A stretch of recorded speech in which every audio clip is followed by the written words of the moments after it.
explíqueme bien esa teoría, porque hay muchos padres que a los niños, por ser amanerados, que no necesariamente tienen una inclinación sexual o sean homosexual, lo maltratan físicamente para quitarle ese amaneramiento. Entonces, cuando vemos ese niño o esa niña con ese amanerado, en especial los varoncitos, cuando lo vemos muy amanerado, mira, ¿qué es lo que debe hacer el padre? Ahí el que tiene que ir a terapia, es el padre, porque ciertamente el niño está en una etapa de búsqueda y de identidad.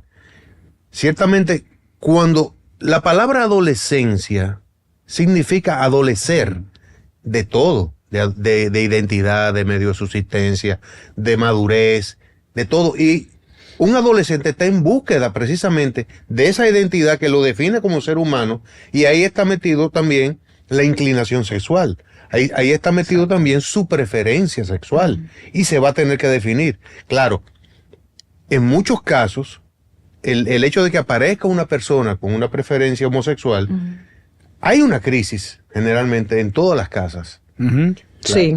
Y necesariamente hay que asistir a todo el sistema familiar, porque la familia es un sistema.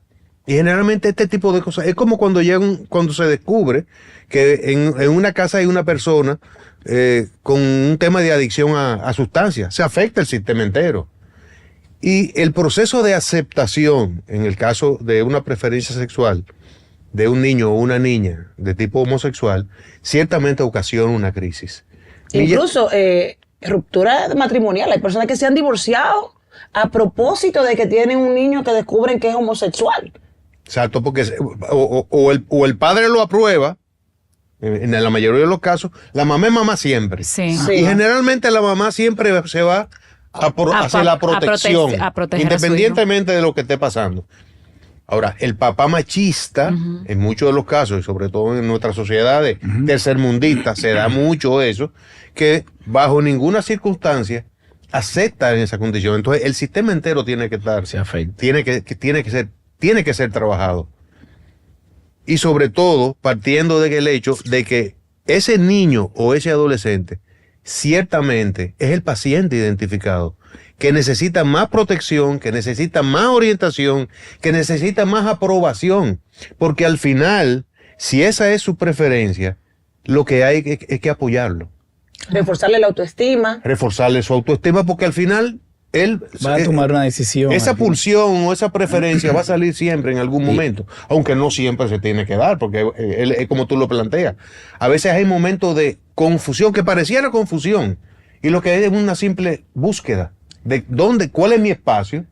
Es como cuando tú entras a una universidad. Tú te gradúas a los 16 años, tú eres un adolescente. Hay muchos jóvenes que se gradúan y entran en una carrera de medicina.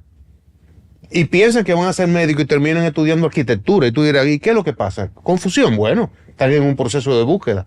En cuanto a la orientación sexual, eso pasa muchísimo. Entran por la homosexualidad. Primero se definen como bisexuales, después como homosexuales, después como pansexuales. Esa es otra teoría.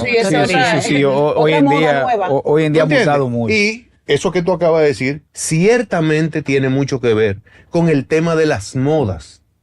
Porque esta avalancha de información, el acceso a la información, pone un tema que muchas veces se trataba tras bastidores y oculto, pero aquí ahora mismo el tema de homosexualidad, tú lo abarcas abiertamente en cualquier lado, porque hay una tendencia a salir de los closets, hay una tendencia que todo el mundo declara abiertamente su preferencia sexual, y la exposición es muchísima. O sea que los niveles de confusión ahora mismo son más abiertos, porque ciertamente están más expuestos. A mayor exposición, ciertamente las tendencias tienden a crecer.